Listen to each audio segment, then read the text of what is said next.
Tell me the truth. Do you have friends with benefits? Now, before you get all judgy on me, let me explain.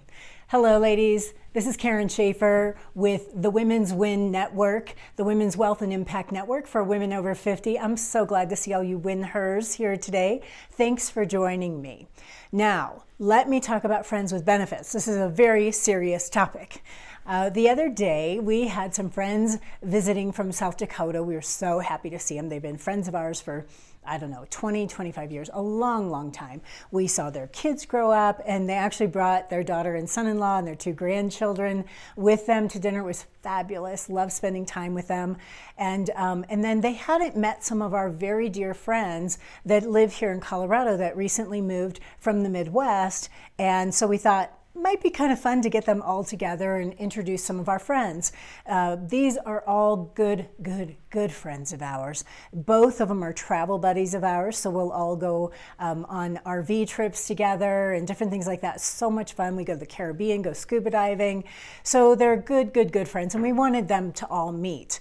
And the friends that we have that moved here from the Midwest are still in the middle of building their house, believe it or not. So they're currently living in their guest house.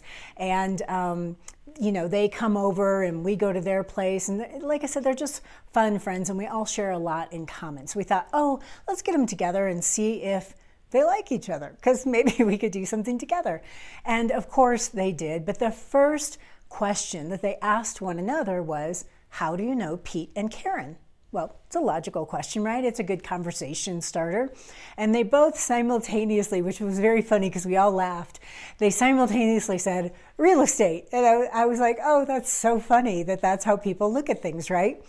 But let me tell you a little bit about each one. So our friends from South Dakota that we have known for, forever, it feels like, over 20 years. They have always been so generous with their information and their knowledge and just their hearts, really, because they're such good friends and you feel like you could sit down and talk to them about anything and really bare your soul, which I think we have often, They're such good friends. When Pete got sick, they drove us to the ER. They're such good friends, that they can show up with their grandkids in tow. They're such good friends. And they're also super knowledgeable about building businesses and real estate and all these things. And so over the years, we've shared information with one another to help one another grow. And they've been so generous to me and Pete about just real estate, investing, coaching, speaking. That's why I call them friends with benefits, right? They're awesome friends. You love them with your whole heart, but they have all these other benefits too. It's awesome. And then our other friends that moved from the Midwest are kind of the same way. We have different backgrounds. They have different, different fields, but we met through real estate. They were referred to me as clients. And so they ended up buying some land and we looked at different properties and all those other things. And they have since referred other people to me. So again, friends with benefits, because not only are they wonderful friends that we love to travel with and spend time with and play games with and all these things, but they also trust me enough to refer their friends to me for real estate. Now you know what I'm talking about when I say friends with benefits, right? Get your mind out of the gutter. Shame on you. But I think that this is really kind of neat because all of a sudden we have this network of trust, right? And so I think there's a few things that need to happen though if they're going to be friends with benefits, because we don't want to ruin a good friendship, right?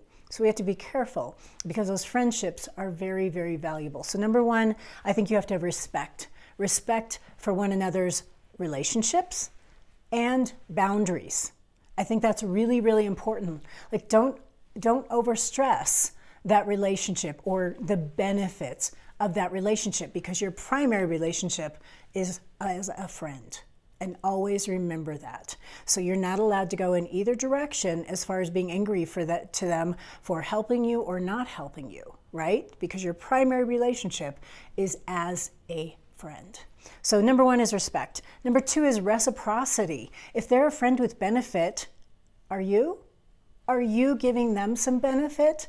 Are you sharing some kind of time or expertise or something of that nature? Is there, maybe you're just helpful to them. Maybe you keep an eye on their pets while they're out of town. I don't know what that is for you. It might be something in the professional realm, might be something in the personal realm, but are you offering reciprocity? And I think that's really important, because I always say give without expectation of receipt.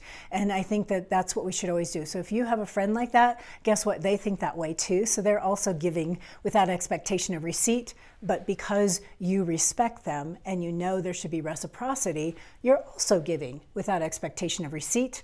And that is a beautiful, beautiful thing. And the third thing, I think, is that we share core values. So a few of my core values, my really top 5 core values, okay? And I think my core values don't necessarily need to be their core values, but I'll guarantee you that we all share them within the top 10 or 20. So mine may be in a different order than theirs, but I do think that to have really close friends, I think that we need to share some core values somewhere in that top 10 or 20. So one of my top core values is faith. So I walk in faith, and I don't know how I'd get out of bed without it. And some of my best friends, my friends with benefits, they walk in faith too. And I love that about them. Now, I'm not judging my friends that don't walk in faith. I'm just saying that's a solid core value for me, and I tend to see it in some of my very best friends as well. Another core value, for example, is family. Family for me is important. Y'all are my family now, and I love that about each and every one of you.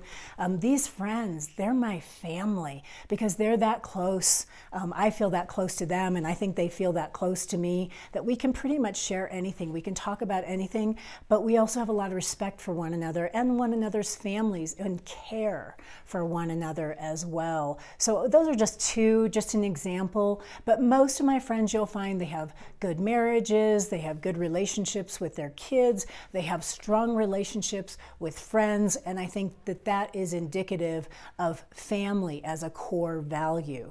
So again, just to give you a little example, so 3 things that are very important to nurture those friends with benefits: respect, reciprocity, and sharing some of those core values. So I hope that you look at your friends with all new benefits as of right now.